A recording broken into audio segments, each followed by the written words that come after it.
Welcome to Threads of Enlightenment, your journey into personal growth. The splendor of any decision is after you've made it, all that it means to be seen are its consequences. My name is Ken Primus. I am your host. Here at Threads of Enlightenment, we talk about the principles of self-development and personal growth. By having conversation with people who have walked through their journey of personal growth, we believe that everyone at some point in their life will have to deal with one or more of these principles to have the privilege of focusing on their self-development as humans. These principles, when applied, can help you to become the best self possible.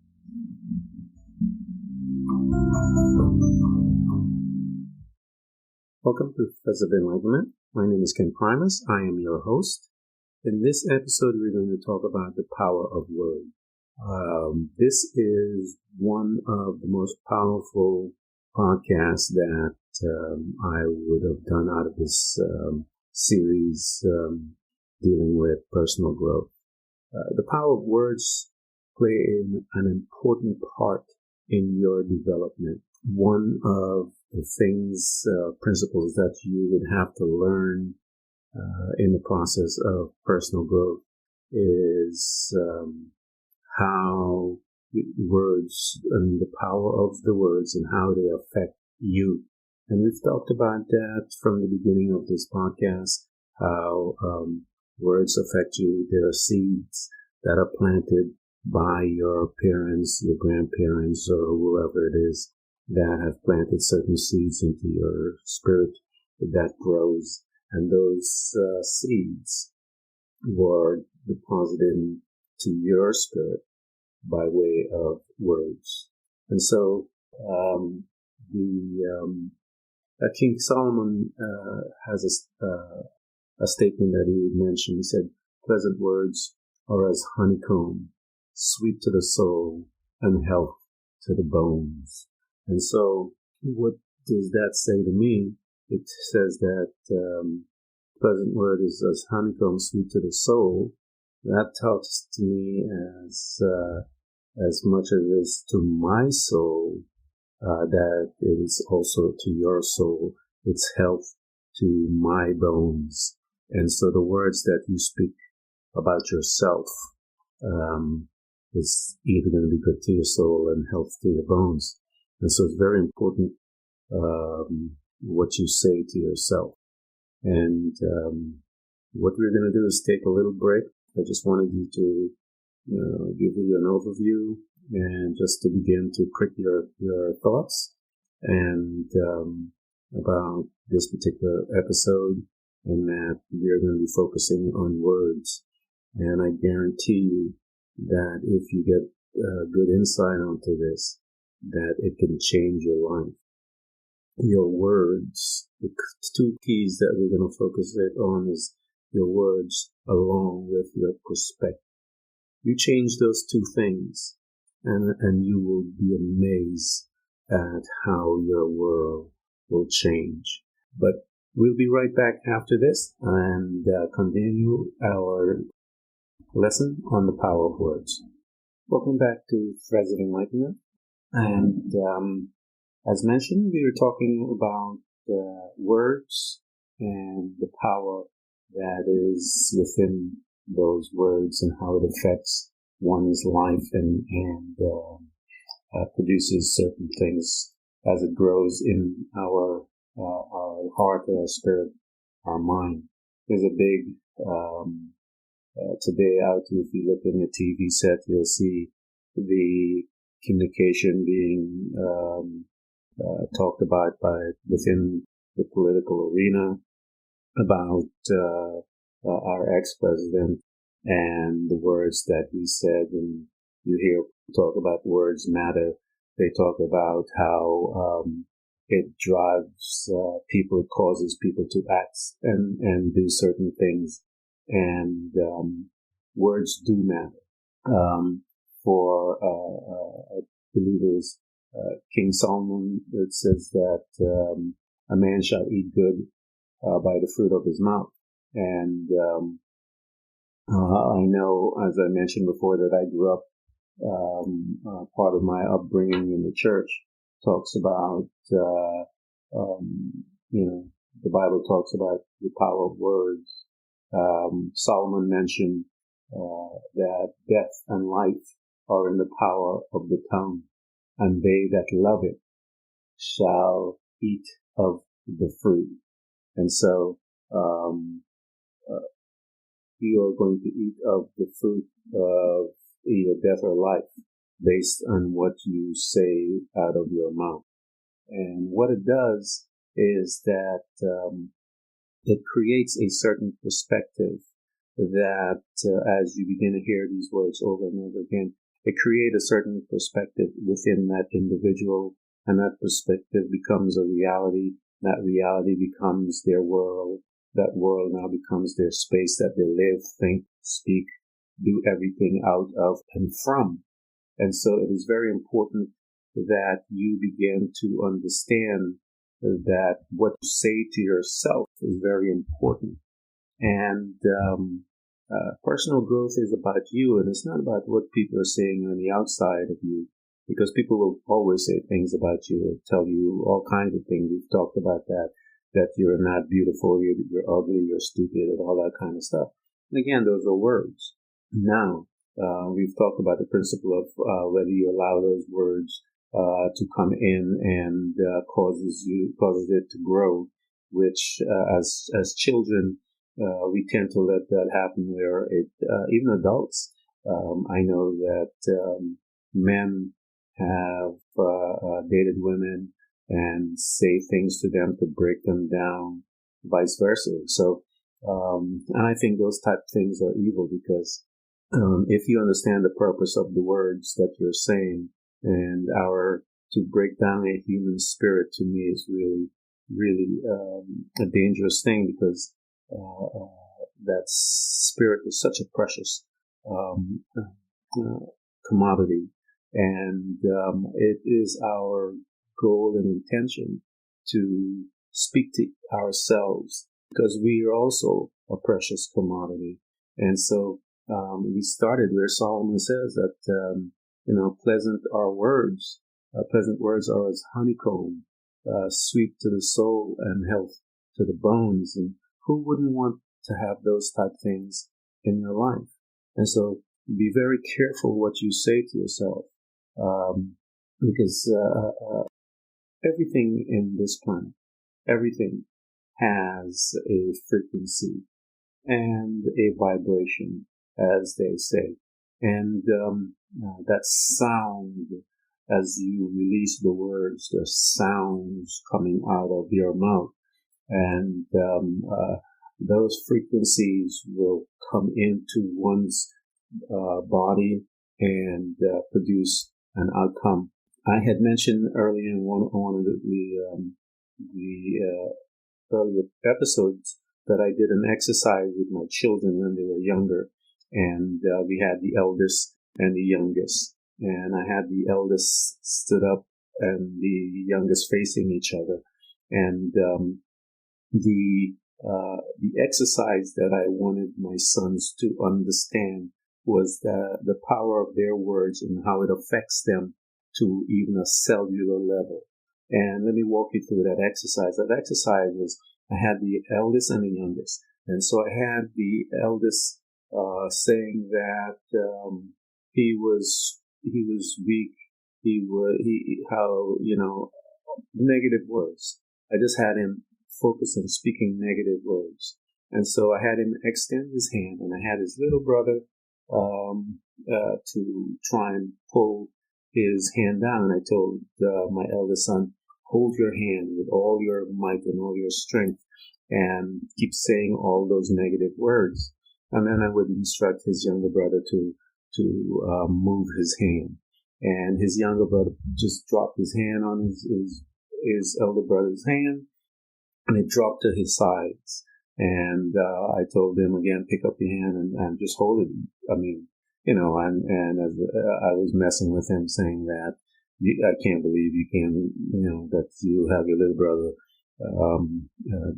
pulling your hands down. Come on, man. But I wanted to egg on him so that he really would focus on keeping his hands up. And his younger brother, after Jonathan, my eldest, did his exercise with the negative words, my youngest Joshua again tried to see if he could move his brother's hand, and Jonathan's hand dropped to his side. And then I had the younger brother stood up there and said positive things about himself, and to continue to say all of these positive words, how he believes in himself, he's strong, he's mighty. And then I had Jonathan, his elder brother, to try and move Joshua's hand, and the elder brother could not move his younger brother's hand. And why did I do that? Again, I wanted to show them that the power of words is instantaneously starting to affect you, and it does manifest in some things instantaneously. Some things it's not going to manifest because I mentioned to you those words are seeds, and seeds take time to grow, and they're planted each day by your negative or positive words, and depending on those words that you speak. And my intention at this particular site is to get you to begin to speak positive things about yourself, because words matter. They are powerful. A man shall eat good by the fruits of his mouth. Solomon says. Solomon has another thing. The Bible tells us that he was the wisest man ever. So here's this wise man says, the words of a wise man's mouth are gracious, but the lips of a fool will swallow him up. And so that's kind of harsh saying, but it's true. You and I have been foolish for years, talking bad things about ourselves. We learn how to speak ill of ourselves from our family, our friends, or whoever. But my intention is to get you to become wise, to become gracious, to begin to speak kindly about yourself. As I mentioned, all words and all these things, everything in nature has a frequency, and that when we speak, we, all of us, all billions of us, how many billions? I think it's 5 or 6 billions of us on this planet right now, and we are part of an orchestra when we begin to speak and begin to speak our words and say our words and release our word into the universe and into the atmosphere. And what part are we playing within this orchestra? What are you saying about yourself? What are you saying about your children? What are you saying about your husband? What are you saying about your friends? What are we saying about our world, our family? Jack Kronfeld has a statement in his book that he wrote, when words are both true and kind, they can change our world. And I want to challenge you to begin to speak truth and kindness to yourself and see what it does. As I mentioned to you, the process of it is that as you begin to hear things over and over again, it begins to come in, it begins to grow, it begins to change your perspective. Your perspective now becomes where you look at how you see the world. You perceive the world through these eyes. And if you are speaking ill of yourself, how are you going to perceive the world? The principle is easy. A man shall eat good by the fruit of his lip, of his mouth. And so, pleasant words are as a honeycomb, sweet to the soul and health to the bone. You're even speaking health to the bone. And so it is very important that you and I begin to focus and be very sparing about our word. Be very mindful of our word. And that's why I feel that meditation is a good place for me, because what it does for me personally is that it helps me to be able to control even that. That I am aware of when a question is asked. I'm aware of when someone says something, or when I feel certain things about myself, I begin to make sure that what I'm about to say will bring me good fruit. And so it is our responsibility. Solomon, as I mentioned, a man shall be satisfied with good by the fruits of his mouth. And he focuses on so many things about the principles of the principle of speaking kind words. So you and I need to begin to seriously look into our world and begin to speak kindly. I know there's a principle in Romans chapter 10, it says confession is made with our mouth, and confession is made unto salvation. And I know that a lot of people think about that it's made unto salvation, meaning being saved, but I believe it's much bigger than that. I believe it's that salvation includes everything, all the victory, all your not just about salvation, you become saved. I think that salvation is about the things that you're asking for, the things that you want, because the principle is still the same, whether it's in whatever religion that you're out of. And when I sat down with Rade to write Threads of Enlightenment, that was one of the purpose that I put the book, because she and I were from two different religious backgrounds.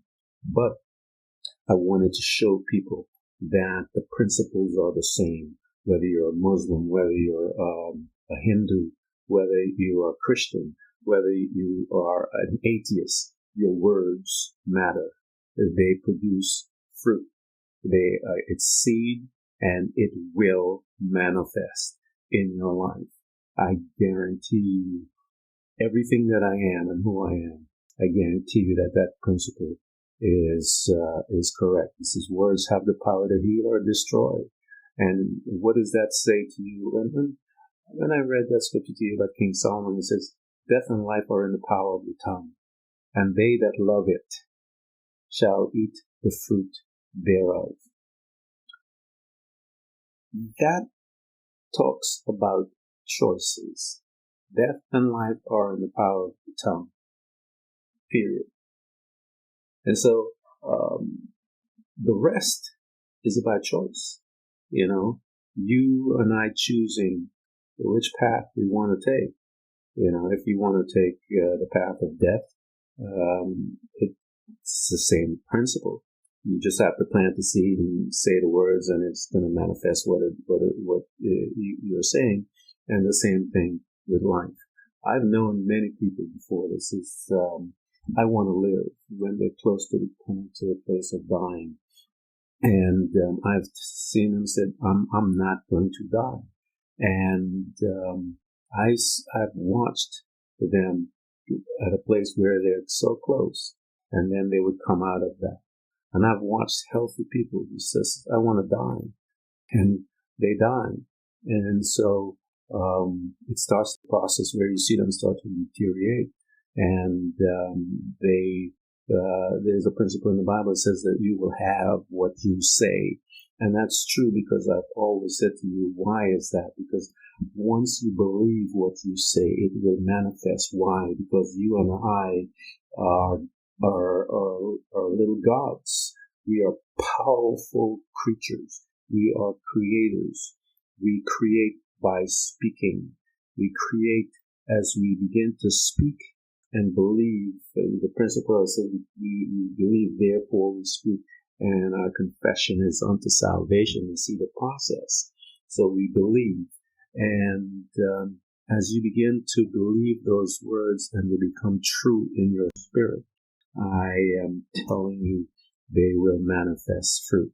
And so, what kind of words are holding up your world? I'm going to say it again. What kind of words are holding up your world? Are they kind words? Are they words of life? Are they words of death? Are you one of those negative people all the day long that everything you see is negative, negative, negative? Or are you one of those that look into every situation and see the goodness, the beauty in it, but one will bring a certain fruit and the other will bring a certain result, but they will manifest. And so you need to take some time, and that's why I say meditation becomes very important in the journey of personal growth and spending time for yourself, by yourself, with yourself. Because you need to start looking at the kind of words that are holding up your world. And if you don't like it, change it. Begin to learn how to speak blessings and good things about yourself. Begin to pronounce, declare that I am this, I am that, I am strong, I am wise,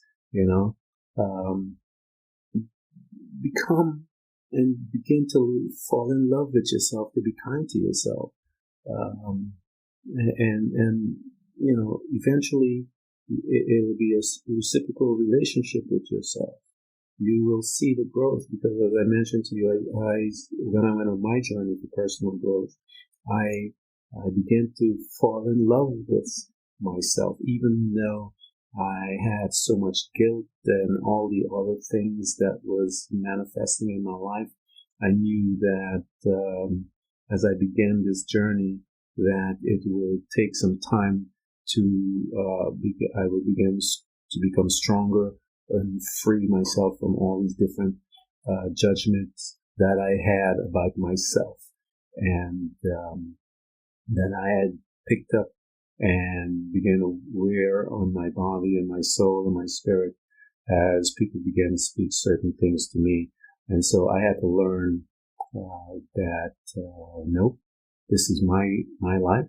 This is my journey. I need to be able to take the power from them that I've given to them through the words that they've spoken to me. And so you now have to learn how to begin to speak blessings, begin to speak kind words to yourself. You need to get up in the morning and speak to yourself and be kind, I know there's Jack Canfield had said something that I remember. This is in the end, these things matter most. How well did you love? How fully did you live? How deeply did you learn to let go? And the process of the confession will help you in those particular things. And so you have to learn, as I mentioned to you, everything has an existence, has some type of vibration or frequency, and it is activated by our words. Our world, our intention, all these things, our actions, your belief system, all these things are tied into the word and how you speak to each other and speak to yourself. But I began to control my words, learn how to control my words from a place of solitude, from a place of meditation, from a place of self inflection and looking at my words and being very, because again, I was a single dad with my children, and I had ample opportunity to lose my mind and say all kinds of crazy things to my children, and call them all kinds of crazy names. And so, but while I was going through all of these things, learning about me, I learned how to even respect my children and to speak to my children and approach my office of a father differently. How I spoke to them, how I reacted with them. We began to have a serious conversation about certain things where I would sit down, they would come to me and say, Dad, I don't know how to do this. I don't know this. I can't do that. And I would stop them and say, nope, that word is never to be a part of your vocabulary. What you have to come to me and say is that, Dad, at this time, I do not have an understanding of this. And then we would sit down and we would go and bring you the understanding of that through gathering of information, and so that they would now have an understanding of what that situation was, and then we go from there. One of those things with my son was, I remember peer pressure when one of my sons came to me and told me that his friends were pushing him to smoke, and I said to him, "So what do you think? And how do you feel about it?" And so he tells me, he says, I don't believe in smoking. I don't want to smoke." And so I said, "What did you say?" He said, "Yeah, I don't believe in that." And I said, "Well, that's peer pressure. It's to belief system. Will your friends believe that you should be smoking, or they should be to be cool or whatever, and you don't believe that?" So you have this standstill with the two different belief systems, and so then you will have to make that choice. Where do you want to stand? And once he gathered that information, then he was able to make a decision based on his belief system, and so that child made his choice not to smoke, and he did what he had to do. But I wanted you to understand that. Let me tell you the power of word coming from my belief system. From my belief system, it was the tool that created the angels. God, the Bible tells us God spoke the angels into existence. It was the tool that created the entire universe. God wanted the universe together, so he put it together by spoke. So in Genesis, we see that now after the earth was destroyed by the angels in the first age, that the recreation of the earth in Genesis chapter 1 and so forth. How did he create the earth? I'm just going by according to my belief system, the open church. He recreated the earth with the power of words. Let there be light, there was. Let there be the firmaments in the heaven. Let there be the waters separated. Trees, let the trees come forth. Let this, let that. Power of words. Creation. That's who we are.